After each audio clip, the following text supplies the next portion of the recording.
किस प्रक्रिया अपना नाम बता किस प्रक्रिया से समस्या या संदेश देना चाहते हैं अपने साथियों मैं अरविंद कुमार दीक्षित एडवोकेट, पूर्व मंत्री, पूर्व उपाध्यक्ष और पूर्व वरिष्ठ उपाध्यक्ष कानपुर बार एसोसिएशन।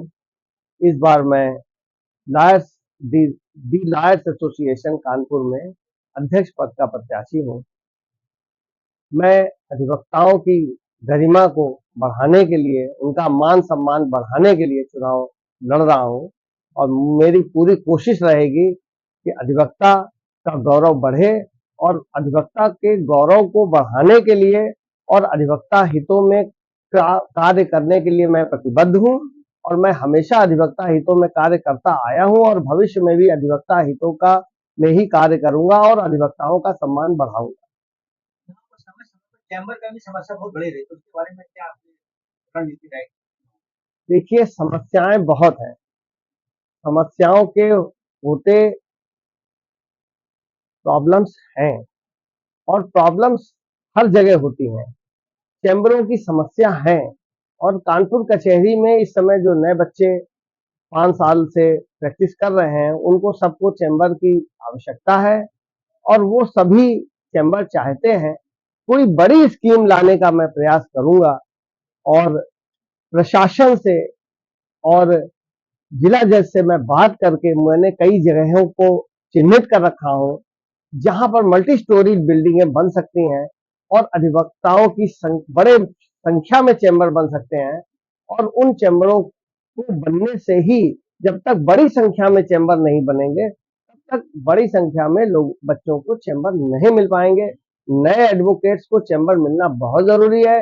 उनको उनके भविष्य के लिए भी चैम्बर मिलना बहुत जरूरी है। जब तक उनके पास चैम्बर नहीं होंगे वो अपनी स्थिति को सुदृढ़ नहीं कर पाएंगे। कहीं न कहीं इस टाइम जो माहौल चल रहा है मुकदमेबाजी को लेकर, उसके बारे में क्या कहना है? देखिए, अधिवक्ताओं का जो गौरव, कानपुर के अधिवक्ताओं का गौरव, खासकर कानपुर के अधिवक्ताओं का गौरव हमेशा रहा है और कानपुर के अधिवक्ताओं ने पूरे उत्तर प्रदेश के अधिवक्ताओं के लिए हमेशा लड़ाई लड़ी है। इस बात को देखते हुए तमाम लोग एडवोकेट बने और एडवोकेट बनने के बाद उसमें से कुछ लोगों ने गलतियां करी, लेकिन ज्यादातर लोग उसमें निर्दोष हैं। निर्दोषों को जो फंसाया गया है, मैं उनमें देखूंगा जो दोषी हैं, उनके लिए मेरा कोई एजेंडा नहीं है, मैं उनका कतई साथ नहीं देता। ये मुद्दा है देखिए, मेरे अधिवक्ता स्वास्थ्य योजना और अधिवक्ता पेंशन योजना दोनों मेरे एजेंडे में है। इस एजेंडे को लेकर मैं अवश्य कार्य करूंगा और मैं इस एजेंडे के साथ साथ मैं ये भी प्रयास करूंगा कि एक ऐसी कमेटी बनाऊं वरिष्ठ अधिवक्ताओं की, जिसमें 10 सिविल के अधिवक्ता हो, 10 क्रिमिनल के अधिवक्ता हो, उनकी एक कमेटी बनाकर मैं सलाहकार समिति बनाऊंगा और समय समय पर उनसे सलाह लेने का प्रयास करूंगा। वोटर अधिवक्ता को क्या संदेश देना चाहेंगे? देखिए, मैं वोटर अधिवक्ताओं को यह संदेश देना चाहूंगा कि आप ऐसे एडवोकेट को चुनाव में वोट दीजिए जो आपका भविष्य सुरक्षित करे। ऐसे व्यक्ति को वोट देने से कोई फायदा नहीं है जो अभी आया है या कुछ समय के लिए कचहरी में दिख रहा है, उसके बाद उनके साइड बिजनेस है, वो अपने बिजनेस को चले जाएंगे। उनसे आपका भविष्य सुरक्षित नहीं होगा। आप अपने भविष्य को सुरक्षित करने के लिए वोट दीजिए। समिति में चुनाव लड़ाया है, चुनाव अब पूरे करीब चल गए। इस समय और पिछले चुनाव में अंतर क्या है? क्या कहना चाहते हैं इसके बारे में?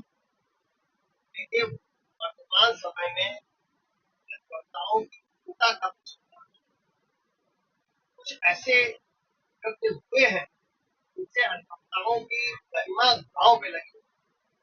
इसलिए ये एक विशेष समय है, इसमें बहुत करने की जरूरत है और ऐसे पदाधिकारियों की जरूरत है कचहरी में कुछ कर सके, सुदृढ़ हो, अधिवक्ता हो, प्रैक्टिशनर एडवोकेट।